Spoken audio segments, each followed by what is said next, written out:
Olá, estamos começando o nosso podcast BQDC para todo o grupo Brasil que dá certo, mas em especial para todo o Brasil. O programa de hoje, o podcast de hoje, uma entrevista muito especial, sempre muito feliz quando revê-lo. Não nos vemos com frequência, mas com muita intensidade. Especialmente João Dória. João, prazer revê-lo. Obrigado, Sandro. Prazer em rever você também depois de tanto tempo. João, a gente sempre muito querido, muito recíproco. Obrigado. Acho que a última vez que nós nos vimos, você usou uma frase que eu não me esqueço. Aliás, tem algumas emblemáticas nos últimos 15 anos, mas é a respeito e lealdade. Acho que a gente está praticando mais uma vez isso aqui, não é? É verdade. Aliás, você sempre adotou isso como princípio também na sua vida. É verdade. João, para quem ainda não conhece, eu sei que você tem aí uma trajetória de longa data. Essa trajetória ela é voltada especialmente ao empreendedorismo, ao setor privado e, na minha opinião, não é exagero dizer da minha parte, muita gente sabe disso, você é uma grande referência empresarial e empreendedora do país. Vindo aí da DVB, depois passando pela criação do LEAD, depois enveredando para o setor com muita eficiência para o setor público, voltando ao LEAD, que é uma referência, dispensa comentários no país. Quem é João Dória? Bom, Sandro, João Dória nasceu em São Paulo, sou filho de baiano, meu pai nasceu na Bahia, portanto eu tenho metade do meu sangue nordestino é baiano. Minha mãe nasceu aqui em São Paulo, Maria Silvia. Tenho 67 anos, próximo mês de dezembro vou virar 68. Amo muito a cidade de São Paulo, da qual tive o privilégio de ser prefeito. Amo muito o estado de São Paulo, do qual tive também o privilégio de ser governador. E amo muito o meu país, onde eu vivo e onde a minha família também vive e ama. Eu sou uma pessoa dedicada ao trabalho. Comecei minha vida aos 14 anos como office boy de uma agência de publicidade, aliás, muito perto aqui onde é o seu estúdio, e desde então nunca mais parei de trabalhar. João, você também reconhecidamente, por essa característica otimista que você tem, essa jovialidade, o tempo não passa para você, uma dessa parte é do meu lado também, mas que fórmula é essa? Porque às vezes as pessoas confundem o otimismo com a falta de entrega. E no seu caso, por exemplo, conheço bem, é absolutamente ao contrário. Além de ser otimista, de plantão, amar esse Brasil como ninguém, você sempre vem com palavras, com gestos, atitudes positivas. Você acredita que esse é o caminho do nosso país? Bem observado por você. Sempre fui assim, Sandro. Aliás, herança do meu pai e da minha mãe. Eu sou sagitariano, como um dos seus filhos. Meu pai era sagitariano e minha mãe também. Não sei se isso é influência direta do signo, mas meu pai sempre foi uma pessoa otimista e minha mãe também. E eu, da mesma forma. Entre o otimismo e o pessimismo, o preço é igual. Então eu prefiro ser otimista. Eu acredito mais no sucesso, no êxito daquilo que você faz, do que você pensa e das suas atitudes, do que na pior situação, no fracasso, no mal, no ruim, no péssimo, naquilo que não vai funcionar. Eu sempre acredito que vai dar certo. E você tem muito mais chance de ter êxito quando você pensa positivamente do que quando você pensa negativamente. E, ademais, quem tem alma elevada e bons sentimentos, normalmente é uma pessoa mais otimista do que aquelas que têm uma alma pesada ou tristeza ou aquela profunda depressão de não gostar das pessoas, não gostar das coisas, ser uma pessoa sempre desanimada com a vida. Eu estou do outro lado, eu sou animado com a vida, gosto de viver, gosto das pessoas, isso me faz bem. Talvez me ajude até na própria saúde. Você sabe que eu tenho começado nossos encontros, e agora neste programinha especial, pela humanização, pelo lado humano. Nós vamos caminhar, evidentemente, para a questão empresarial e empreendedora, mas eu não posso deixar de mostrar a alegria dos nossos olhos brilhando aqui quando a gente sempre se revê e fazer as devidas referências aos conselhos e as longas conversas que nós tivemos ao longo desses, talvez, 15 anos, e se não for até para mais, né, João? E sempre com um pensamento positivo. Então sempre é importante dizer que o Brasil que dá certo, ele surgiu inspiracionalmente, mas você tem papel fundamental nisso, porque em dado momento, Obrigado, e não foram poucos, você sabe que não é fácil liderar, liderar, aliás, sendo respeitado é mais difícil ainda, mas seguir muitos seus conselhos. E se hoje nós temos um relevo no país, dito aos quatro cantos, que você tem um papel fundamental para mim nisso. Obrigado, Sandro. Agradeço muito. Nos conhecemos, acho que provavelmente há 15 ou 16 anos. Me lembro até de quem nos apresentou, Sérgio Denadai, um querido amigo. Um grande abraço nele.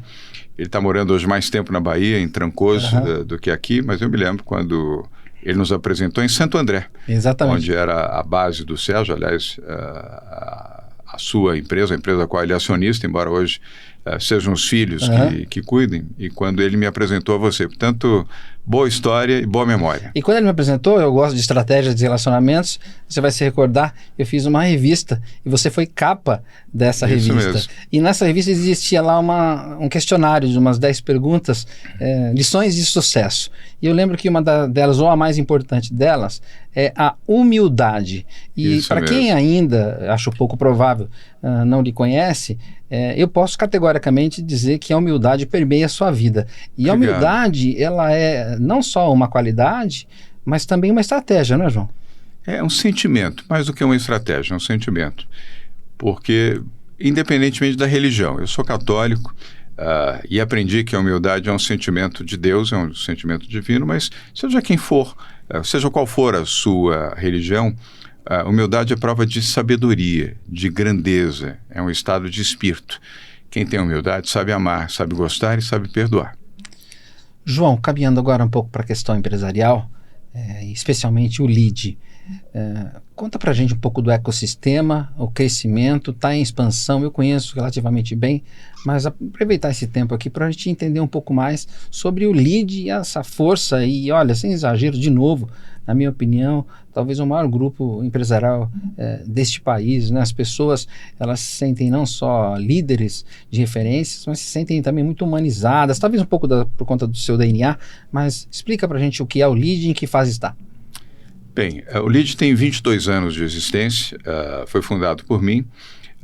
Hoje nós temos 4.200, mais de 4.200 afiliados, estamos em 22 países, 23 unidades aqui no Brasil. Dos 27 estados, nós estamos em 21 desses 27 estados, incluindo o Distrito Federal. Portanto, é uma organização nacional e já operando no exterior desde 16 anos atrás, quando abrimos a nossa primeira unidade em Buenos Aires. Sim. E expandindo, ainda até o final desse ano teremos mais 3 unidades, vamos fechar o ano com 25 unidades operando. O LEAD é uma instituição voltada ao pensamento liberal, às discussões temáticas, os temas de saúde, educação, meio ambiente, empreendedorismo social, promoção social, wellness e qualidade de vida, apenas para citar alguns dos pontos que são recorrentes nas atividades que o LEAD realiza através de fóruns, summits, congressos e eventos no Brasil e no exterior. Semana que vem eu já estarei no Marrocos, onde no ano passado, em maio, abrimos a nossa unidade em Rabat, capital do Marrocos. É a nossa primeira unidade no norte da África. E lá realizaremos o Fórum Brasil-Marrocos na semana que vem, nos dias 8, 9 e 10 de julho. Esse é apenas um exemplo por estar mais próximo. O LEAD não tem posição partidária, não tem posição ideológica, aceita e abriga todas as posições, porém não as exerce. O LEAD não tem uma visão que pratica política e nem pode. O estatuto do LEAD não permite, mas respeita as posições de cada um, que cada um tem e cada um possui. Ele apenas não enfatiza e não exerce isso no âmbito das suas atividades. O nosso board tem um chairman, que você conhece, ele já esteve com você algumas vezes, o Luiz Fernando Furlan, que foi ministro de Indústria e Comércio, aliás, do primeiro governo Lula. Foi presidente da Sadia, depois presidente da BRF, um grande ser humano. E Furlan. O grande Furlan. Além disso, nós temos Celso Laffer, que foi ministro de Relações Exteriores do presidente Fernando Henrique Cardoso, Isabela Teixeira, que é uma das figuras mais emblemáticas do mundo da sustentabilidade e no plano ambiental, foi ministra da presidente Dilma. Henrique Meirelles, que foi presidente do Banco Central do presidente Lula e ministro da Fazenda do presidente Michel Temer, e mais recentemente Marcos Troillo, que foi presidente do Banco dos BRICS no governo Bolsonaro. Então você percebe como o LEAD tem uma visão pluripartidária, homogênea, e respeita as pessoas. Nós não fazemos a avaliação das pessoas por aquilo que elas politicamente exerceram sim pelas suas qualidades e pelo seu conhecimento. Então, esse é um ponto que eu destacaria no LIDE. Sim. No grupo do board do LIDE, nós temos 9 ex-ministros de Estado, 9 bons ex-ministros de Estado, e uma visão otimista e positiva em relação ao Brasil, o que não nos impede, evidentemente, de ter uma visão crítica também. É forte. Mas nós não torcemos pelo mal do Brasil, nós torcemos pelo bem do Brasil. E aí eu concluo, Sandro, dizendo que cada evento internacional, o LIDE realiza globalmente 14 eventos internacionais por ano. Nós não falamos mal do Brasil nos eventos internacionais. Nós destacamos os aspectos positivos que o país tem e fazemos a defesa daquilo que economicamente pode ser contributivo para a evolução e a prosperidade do país. Quando nós nos vimos, eu fiz uma pequena brincadeira, como sempre faço. Como é que você fica tão jovem, que bebe algum tipo de água que rejuvenesce, faz alguma atividade diferente dos outros? É muito comum as pessoas falarem que você tem alguns clones. Eu tenho quase certeza que isso é paixão pelo Brasil. Você tem uma larga e vasta experiência internacional e agora, na sua recém-chegada à frente novamente do LIDE, não necessariamente você poderia de alguma forma expandir as fronteiras do Brasil, mas agora a gente vê fortemente, ao contrário, expandindo cada vez mais. Como o mercado internacional enxerga o nosso querido país? Enxerga bem, mas com preocupações. Primeiro eu quero dizer a você que a minha paixão é pela vida. Eu acho que amar a vida me deixa bem, me deixa saudável. Além do que eu tomo vitaminas há 35 anos que eu tomo vitaminas, não medicamentos, mas vitaminas, por recomendação inclusive de um médico especialista que me foi apresentado pelo Edson Arantes do Nascimento, o Pelé. Olha só. Dr. Eduardo Gomes, nem sei se ele está nos assistindo agora, ele é vivo ainda, e foi ele que me fez a recomendação do conjunto de vitaminas que até hoje eu tomo. Então, funciona. Funciona bem. Se eu não tivesse, talvez, adotado as vitaminas, não estaria tão bem. E, obviamente, exercício, eu não bebo, eu não fumo, durmo bem, embora durmo pouco, e sempre a alma limpa. Eu não durmo com conflitos, nem com ódios, nem com rancores. Então isso deixa você mais leve. Eu acho que talvez a leveza ajude a você a ter uma vida melhor, com certeza. Nesse pacote, aliás, deixa aqui meu abraço, leve meu abraço à Bia, mas nesse pacote eu tenho a impressão que a família é fundamental, né, João? Muito. E obrigado pela lembrança à Bia, e é de fato. Eu tenho 32 anos de casamento com a Bia, tenho 3 filhos que eu amo muito, você conhece os 3, o Johnny, que é o presidente do LIDE, João Dória Neto, o Felipe Dória, que é o meu filho do meio, e a Carolina Dória, que é a minha filha mais nova, que mora nos Estados Unidos e trabalha com arte. O Felipe trabalha em banco, a área que ele gosta, a paixão dele é financeira, e o Johnny é o meu chefe, inclusive no LIDE, é quem comanda as atividades do LIDE e das empresas coligadas. Você falava do exterior, o Brasil tem uma boa imagem, mas há um ponto de preocupação que é preciso ter atenção, sobretudo por parte do governo brasileiro.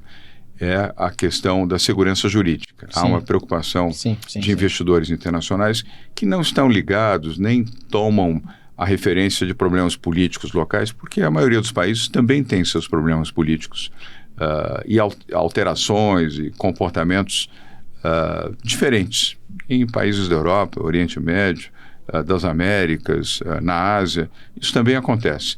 Mas há preocupação com segurança jurídica, porque investidores, Sandro, praticam investimentos de longo prazo, não estamos falando de especuladores. Especuladores são aqueles que fazem investimentos de curtíssimo prazo para ganhar o máximo possível, e, portanto, não são investidores, são especuladores.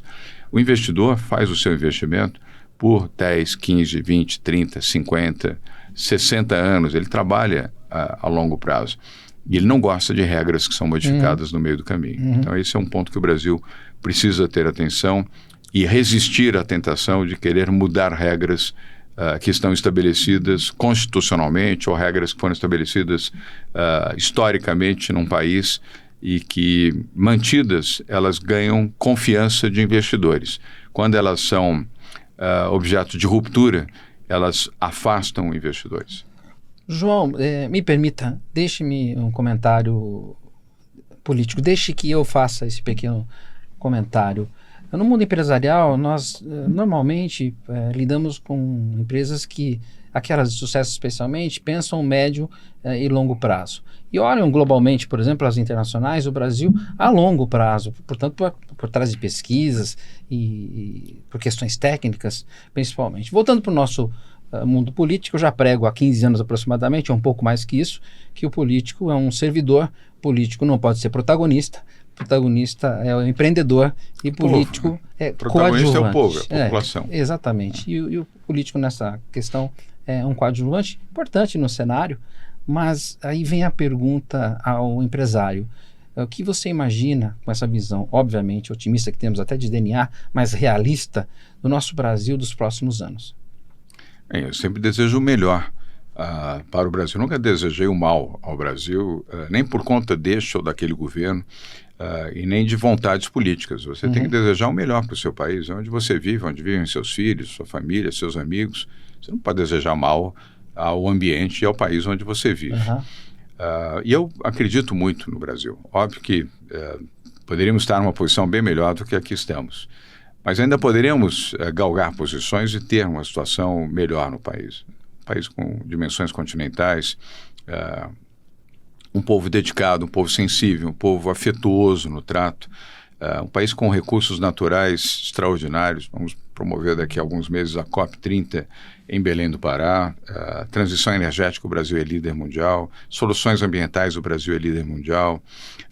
Compromisso ambiental, o Brasil tem seguido, a meu ver, adequadamente as pautas que as COPs têm promovido.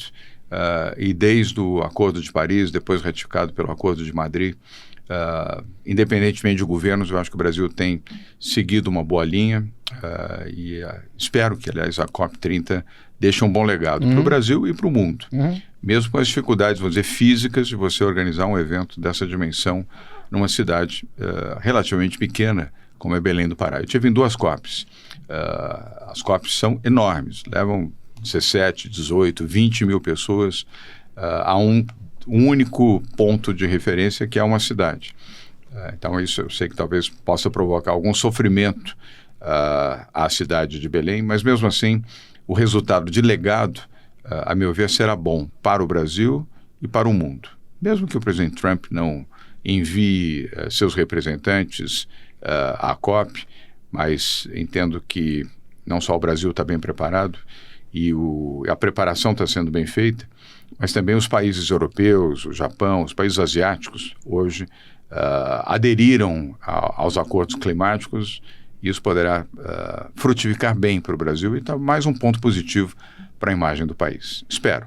Positivamente falando, eu sei que você tem dado algumas lições, algumas pílulas de sabedoria nas suas redes sociais ou com quem se relaciona. Aliás, eu não perco uma. Obrigado.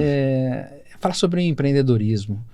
Nós temos, eu já consigo me considerar um pouco da velha guarda em relação à atividade, que são os encontros, os grupos empresariais, fomentar o empreendedorismo nesse país, mas sempre pensei e sempre disse isso com muita força, que o empreendedorismo não está no tamanho do faturamento ou no número de colaboradores, está dentro de si, dentro do coração, portanto, todos são empreendedores de verdade. Então, aqui cabe 3 perguntas que você pode responder individualmente ou as 3 no seu melhor raciocínio.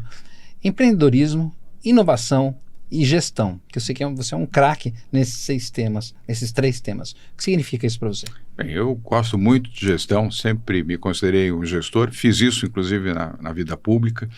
Inovar faz parte, se você quer ser líder, você tem que inovar permanentemente e melhorar, aperfeiçoar e sempre buscar um caminho melhor do que aquele que você já atingiu. Chegou no bom, vá para o ótimo. Chegou no ótimo, vá para o excelente. Chegou no excelente, vá na excelência máxima. E sempre procure ser melhor naquilo que você faz.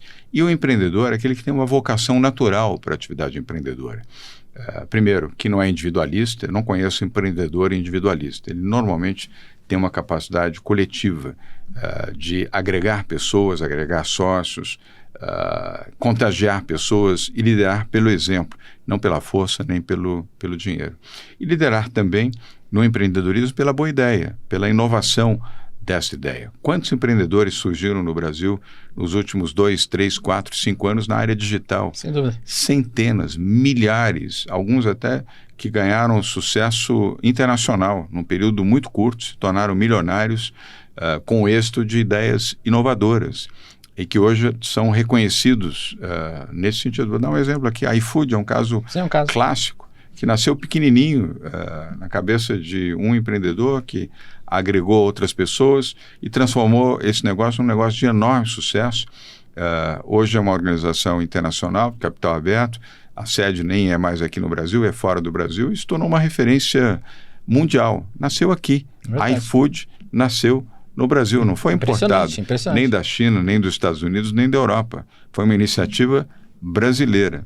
Dá um exemplo de atividade empreendedora entre muitas outras. Então, aos que estão nos assistindo aqui, sempre é tempo de você ser empreendedor. Você não precisa ser necessariamente jovem, você precisa ter ideias e precisa lutar pelas suas ideias, batalhar para que elas tenham sucesso e compreender que a atividade empreendedora também tem os seus momentos de fracasso, também tem os seus momentos de dificuldade. Ensinamentos. O empreendedor de sucesso tira o ensinamento, Sandro, exatamente dos momentos de percalço, do momento onde ele teve um tropeço, teve uma retroação, onde ele foi derrotado por algumas circunstâncias. Isso não deve ser considerado como o fim de uma atividade empreendedora, mas como um aprendizado, parte do caminho que você está seguindo para ser uma pessoa de sucesso. E a importância da gestão depois que chegou nesse sucesso, chegou lá, empreendeu, deu certo, a importância da gestão nisso.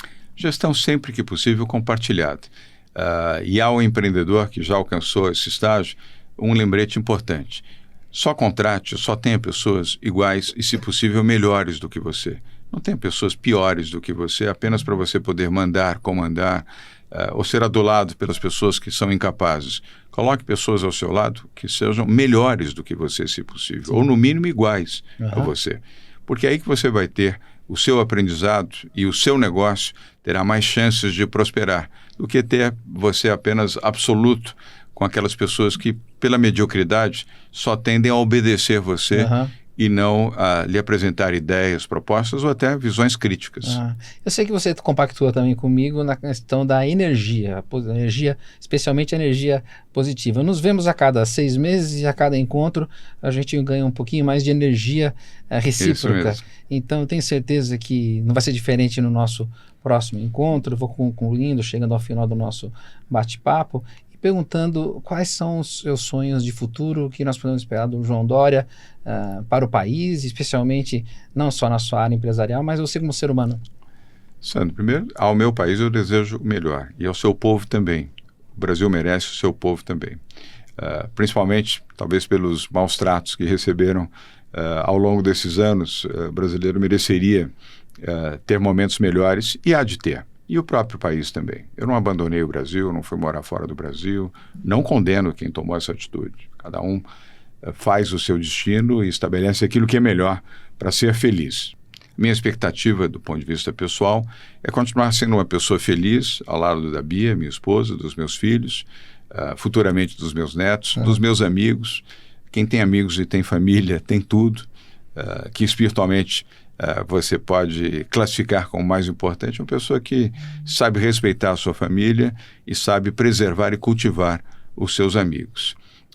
Confiança e otimismo. Você precisa confiar naquilo que você faz, naquilo que você propaga, para poder ter outras pessoas confiando em você, ter atitudes corretas, alma limpa, como eu mencionei logo no início do seu programa, e otimismo, que é bom, só ajuda você a ter um olhar mais à distância e percorrer o caminho para chegar ao sucesso, que não é necessariamente o dinheiro, como você colocou.